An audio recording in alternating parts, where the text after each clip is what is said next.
4 hours kami naglalakad pero walang kain at tulog. Isipin niyo yun. Para kaming nag-hiking kung alam nila.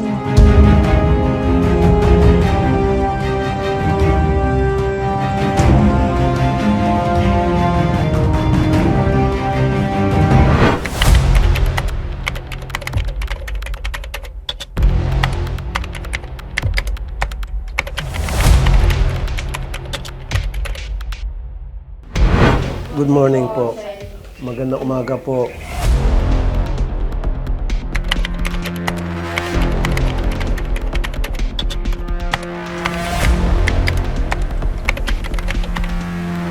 Paano kayo napunta dyan? Una po kasi nag-apply po kami sa JFY or Job for You International. Paano niyo po nakilala ito pong job for you? Through online posting po sa Facebook. At saka yung transaction is through WhatsApp. After namin makabayad po sa Job for You International, yung contact po namin una is si Lilian Liban Linsab na may one of the owners of JFY. Sinaward po kami kay Mr. John Lee kasi siya po yung nagpa-process ng share visa worth 100K. So, si Lilian po ang kumontak sa inyo. Opo, kasi siya po yung isa sa may-ari ng JFY na nasa Dubai base.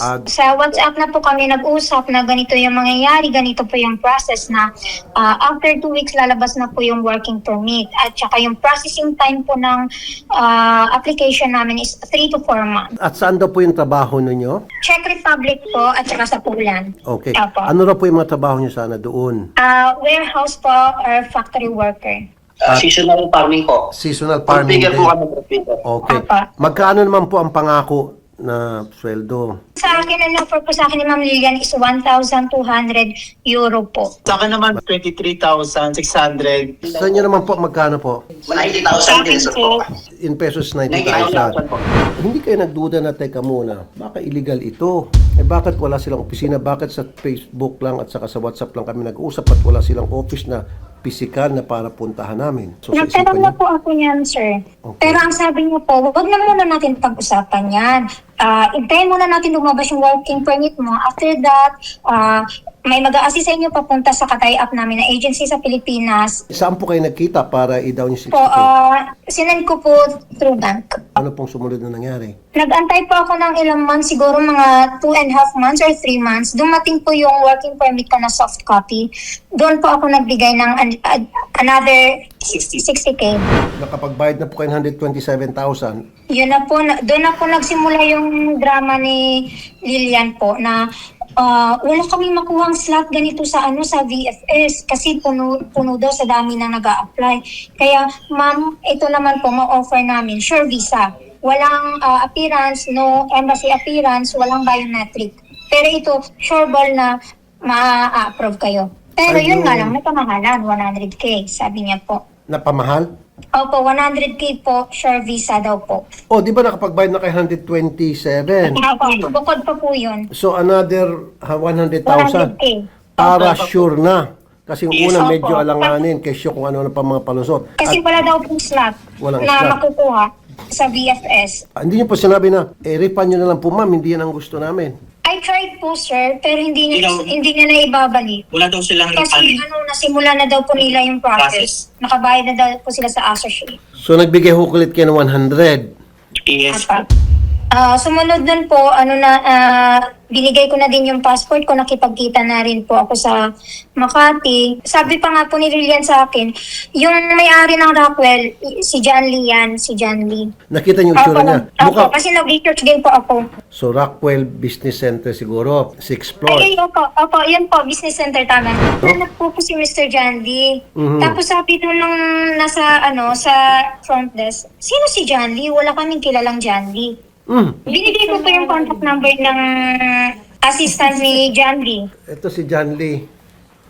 Yes, Ito, yes.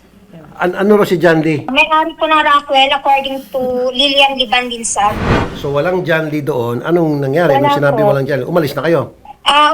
Tinawagan ko po si Mr. John Lee. Sabi niya bumaba daw ako, mag-antay po ako ng further instruction po. So bumaba po ako sa ground floor, doon po ako nag-antay.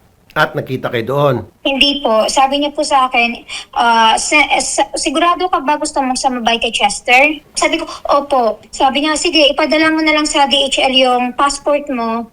Ako na magbabayad. Ayun po, pinadala ko po. Ma'am, again, sorry po ma'am ha, para may mapupulot tayong araw dito. Yung po, ang dami ng red flag. Ano po? Itong pinaka-last na red flag base sa mga kwento. Pag-akyat nyo dun sa Rockwell, sa 6th floor, sinabi na dun yung office nila, hindi siya kilala, doon pa lang dapat, ma'am, kung ako, at plus na ako, punta na ako sa NBI. Kaso kayo, tinuloy nyo pa rin, bumaba kayo sa first floor, pinag-antay kayo, and then binigyang instruction, padala yung passport to DHL. Red flag na naman ulit yun. Ba't mo ipagkakatiwala yung passport sa isang tao through DHL na hindi mo siya nakikita at walang opisina? Dapat yung passport, pag ibigay mo sa agency, bigyan ka ng resibo at may opisina. Again, red flag. Sige po, nakalusot ulit sila doon.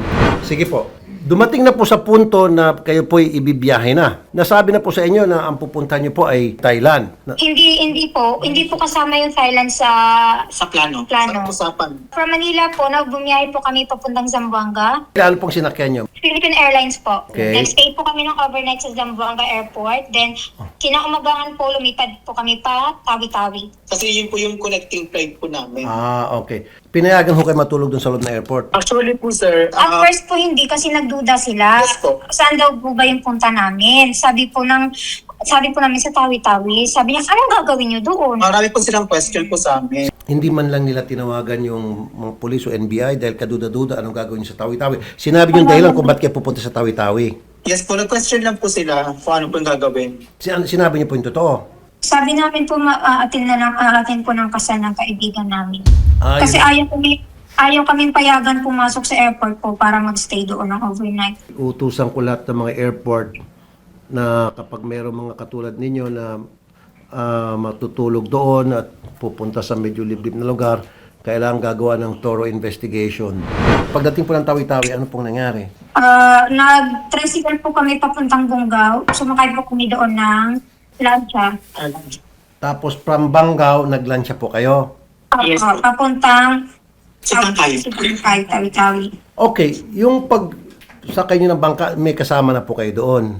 Parang ano po siya, parang tourist, parang nagdadala siya ng mga pasahero talaga papuntang Sitangkay po. Ang advice lang sa amin, sabihin nyo is magtutour lang kayo sa Sitangkay. After si Tangkay, Isang tour na.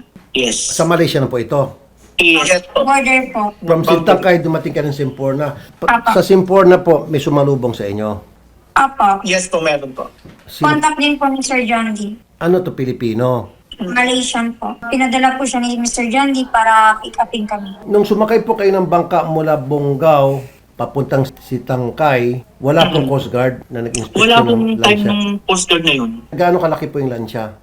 Siguro mga 40 or more than 60 na passenger ang pwede nilang karga. Anong pier po yun? Bungaw po. Bungaw. Bungaw Pier. Itong Sitangkay, Parang dulo na po ng Tawi-Tawi. from Bungaw to Sitangkay, ilang oras pong biyahe?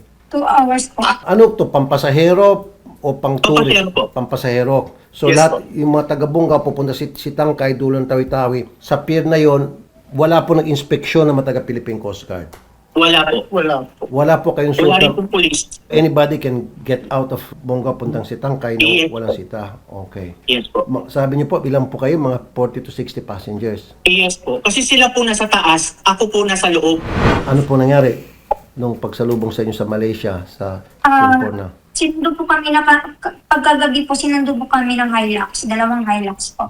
Okay. Pilipino po o mga foreigner? Malaysian po. Malaysian team po. Okay. Pag sundo sa inyo yung 2 Hilux, dinala po kayo sa Kota Kinabalu. Sa Sabah. Yes po. Okay. Tama po. Ilang beses na mention ito sa mga hearing. Sabah, Malaysia. Apo, tama. Yes. Pagdating po tama. sa Malaysia, ano po nangyari? So, kita Nag-stay po kami sa hotel po ng 4 days. Nag-flight po kami Tuesday po.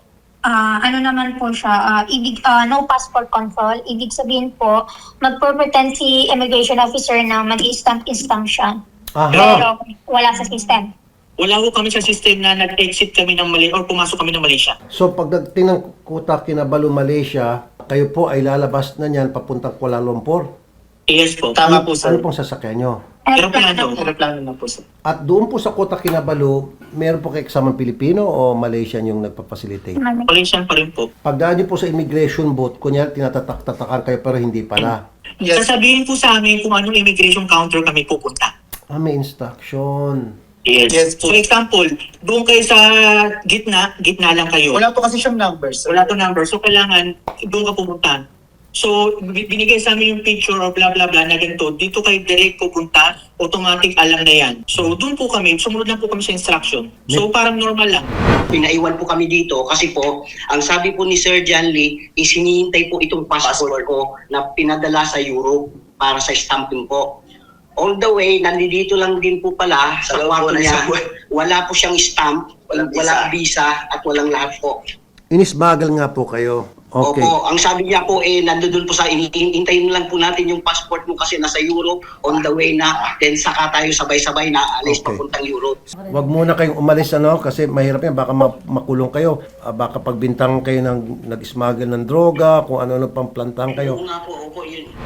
Secretary, gusto ko po ng rescue operation. Meron mga nakatenga tayo mga kababayan doon na naloko at biktima ng illegal recruitment.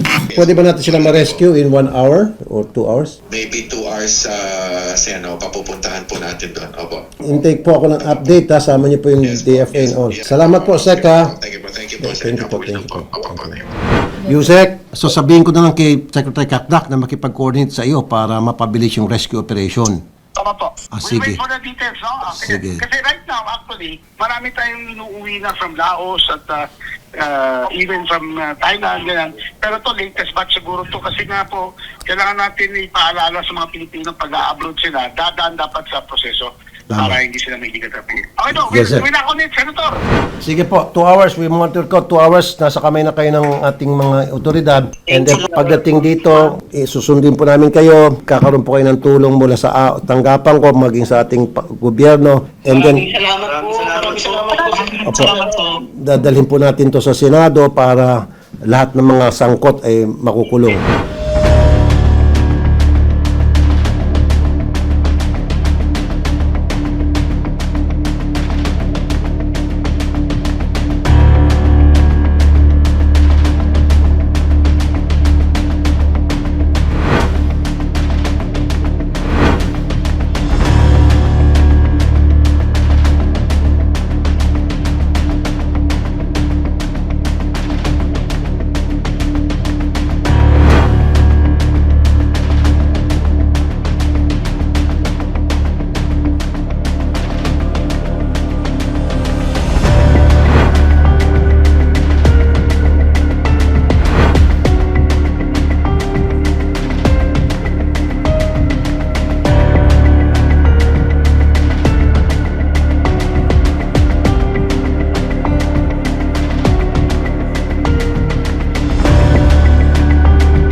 Tama po ba yung ganitong proseso, attorney, na may backdoor? And ano yung dapat unang-unang i-consider ng mga OFW natin pag mga nag-a-apply for other countries para maging OFW natin?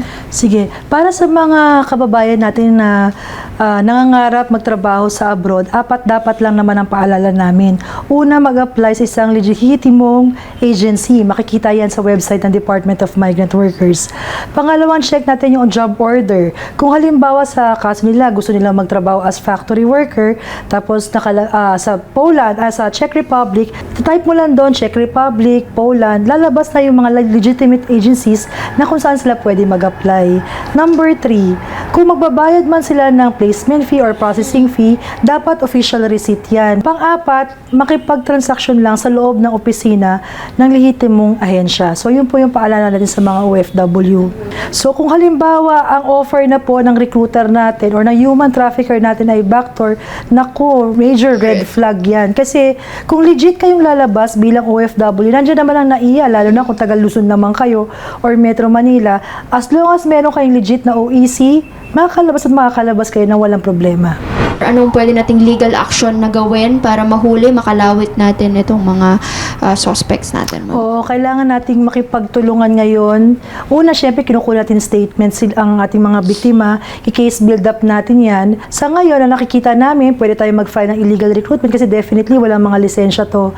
Pangalawa, tinitingnan din namin ang angulo. Yung illegal recruitment, i-case natin siya na ikakaso natin in relation to cybercrime prevention law. Kasi recruited sila online. Sa human trafficking naman, nakikita namin dito, meron tayong offense na ang tawag natin promoting trafficking in persons na kung saan ang mga biktima ay inaasistihan para makalabas ng palipara, ng seaport, sa kung saan palabas ng Pilipinas nang walang kaukulang dokumento. I-relate natin siya dun sa paggamit pa rin ng ICT, mas mataas na penalty ang ipapatawad dun sa mga nambibiktima. Dito kila John Lee, Ara, Lilian, may balita ba tayo sa system, ma'am? Legit ba talaga? Or talagang walang mga ganitong agency under the MW? Wala talaga. So, ang sabi ng ating mga biktima, itong agency daw nila ay sa Dubai. So, we have to double check din sa Dubai, pero malamang talaga wala rin yan. Attorney, naglabas sila ng 400,000 each. So, sa pag-a-apply ba ng, like, sa pag-OFW, usually pumapalo ba talaga ng ganun kalaki? Or show money lang dapat? Or ano ba dapat i-consider po unang-una ng mga gustong mag-apply po, if ever? Ang ating regulasyon lang naman ay ang placement fee, ang allowable placement fee ay katumbas lang ng 1 month salary. Kung ang pangako sa kanila ay 90,000 na sahod, buwan ng sahod, dapat ang babayaran nilang placement fee katumbas lang na rin ng 90,000. Pero usually, ma'am, placement fee lang ang binabayaran or madami, depende sa agency yan? Placement fee lang ang major na binabayaran. Yung passport, yung pa-medical, yung barangay, NBI clearance, sagot yan ng worker. Usually. Pero yung visa, yung airfare, yung minsan yung accommodation natin doon, yan sagot dapat ng employer at hindi pinababayaran sa mga OFW yan. Okay. Ano po ba yung mga pinabayad sa inyong umabot po ng 400,000, sir, if you remember po?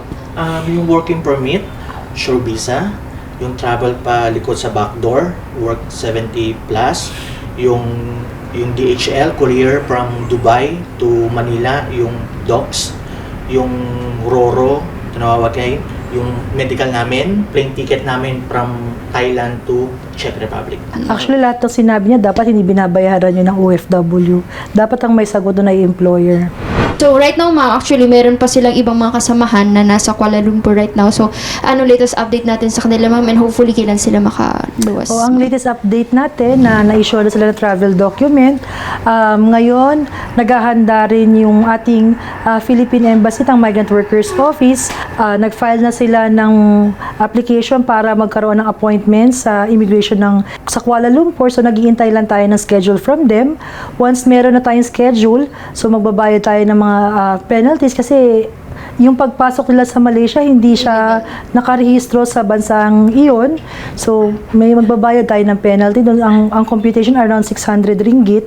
And then after noon, bili na tayo ng ticket para makabalik sila sa Pilipinas. So, yun lang po ang iniintay natin, yung confirmation sa immigration ng Malaysia. Okay. At yung pagsundo, OWA na po yung susundo sa kanila, if sa ever, pagsundo ma'am? naman, so yung ticket naman ay sagot na ng ating MWO o kaya ng embassy. Tapos susunduin naman natin yan kasama ng OWA at saka ng NAIA Task Force. Importante kasi yung meron din tayong psychosocial intervention. So after ng statement taking natin, magkakaroon tayo ng session with our social worker, ang tawag namin psychological first aid. Basically para ma-process kung ano yung nangyari. Ano pa yung mga susunod na dapat na gawin. So meron ganun tayong phase dito na ginagawa sa DMW. Asahan din na bilang biktima rin ng human trafficking at illegal recruitment, makakatanggap kayo ng financial assistance mula sa Department of Migrant Workers through the Action Fund. Nasa 50,000 na kada isa. Aside from that, magre-refer din kami sa DSWD, which would refer you to the LGU para sa konting ayuda din ng DSWD at ang LGU ninyo. Ano ba dapat ang unang-unang legit check na tinitake Sa amin, note ang dapat, ginagawa attorney? namin, check mo na ng approved job order. Kasi nasa isip mo na kung ano yung a-applyan mo eh. Kung halimbawa interesado ka talaga sa Czech Republic, yung ating website, dmw.gov.ph, meron nakalagay doon approved job order. Isulat mo lang yung Czech Republic, lalabas doon yung mga available job order. So, meron doon makikita na, halimbawa, may makita kang factory worker. Pag nakita mo yung factory worker, i-click mo lang yun, lalabas yung agency. Doon ka sa agency na yun mag-a-apply. Meron din kaming mga kaibigan sa industriya. Ito yung matitinong member mga recruitment agencies na hindi sila naniningil ng placement fee.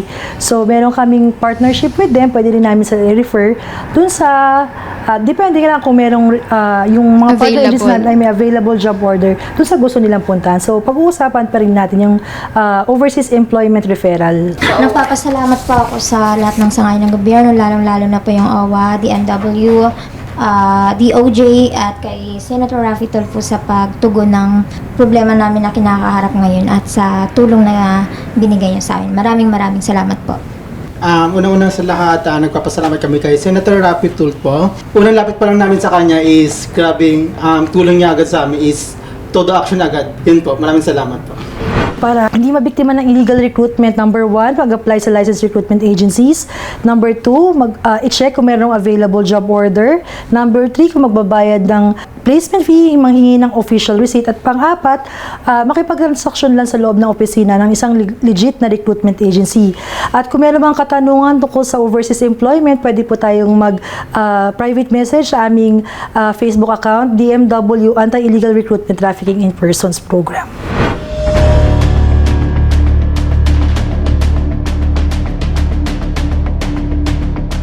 Ang mandato ng OWA talaga is to protect the welfare of the OFW and promote the welfare and protect the rights of the OFW. Kasama yung provision natin dyan ng hotel habang yung kanilang kaso ay dinidinig.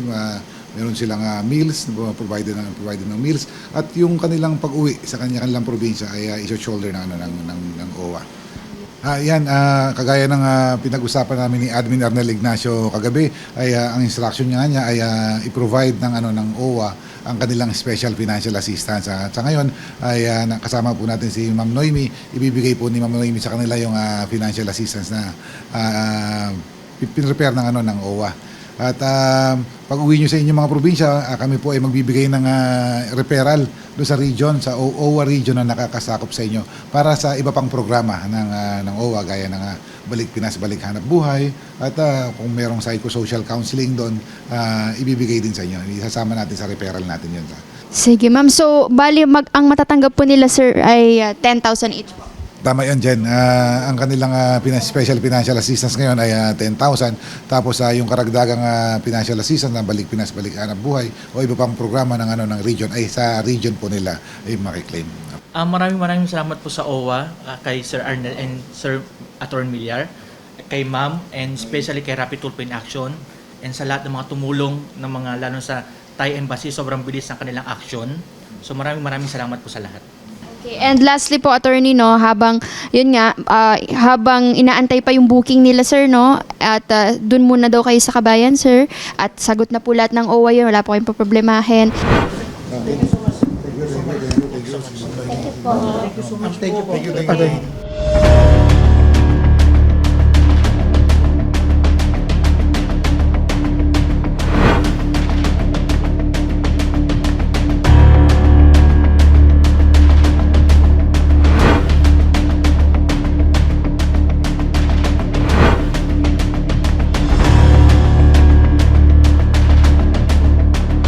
Ginawa naman po nila lahat yung mula sa pagsundo sa amin sa airport hanggang sa pagdala po dun sa DMW, inasikaso po yung aming mga papeles, then pumunta po nga po kami dito sa OWA, then inilagay po kami sa hotel. Okay naman po, maayos naman po. Ano pong masasabi nyo na agad-agad inaksyonan po agad ni Idol Raffy pagpunta po ng inyong kinakasama sa amin para isumbong ang inyong reklamo na kayo nga po ay dinala po doon sa Malaysia na illegal talaga, which is ang ine-expect po ninyo ay sa Poland. Okay naman po nung nandun po kami kasi di naman po kami, wala pong ginagawa sa amin, di po kami sinasaktan. Ang gusto lang po talaga namin makauwi. Dahil wala po talaga mangyayaring trabaho, wala po kami mapupuntahan. Hindi kayo kumonsulta sa DMW? Hindi po. Dumating yung work permit po namin, wala po siyang verification galing sa Europe po. So, ang ginawa nila, paghihintayin po natin yung DMW ulit, verification, it will take 6, 8, ganon, o baka gusto nyong kuwan na lang natin ng ganito, ibang procedure, pero makakarating din kayo. So, sa kagustuhan po namin na makapunta, dahil nga po, ang dami na naming utang, Magkano binayad nyo sa kanila? 300 po.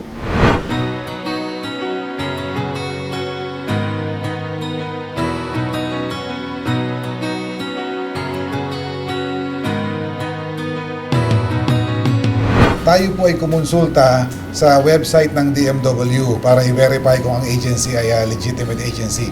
Tayo po ay tumawag sa landline ng hotline ng OWA 1348 at kami po sa OWA nandito na handa kayong tulungan. Lagi po tayo mag-verify sa gobyerno. Nandito po ang OWA, katuwang nyo para tulungan kayo sa anumang inyong pagnanasa na makapag-abroad.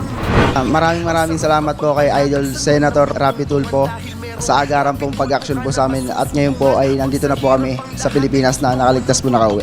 Sir Idol, salamat po sa agarang tulong po ninyo. Napakabilis po. Mula po sa Malaysia hanggang sa Pilipinas, hindi nyo po kami pinabayaan. Lahat po ng suportang binigay nyo po sa amin. Maraming salamat po. At sa mga OFW, huwag nyo nang tularan yung aming mga ginawa. Mahirap na mahirap talaga yung aming pinagdaanan. Idol, salamat po.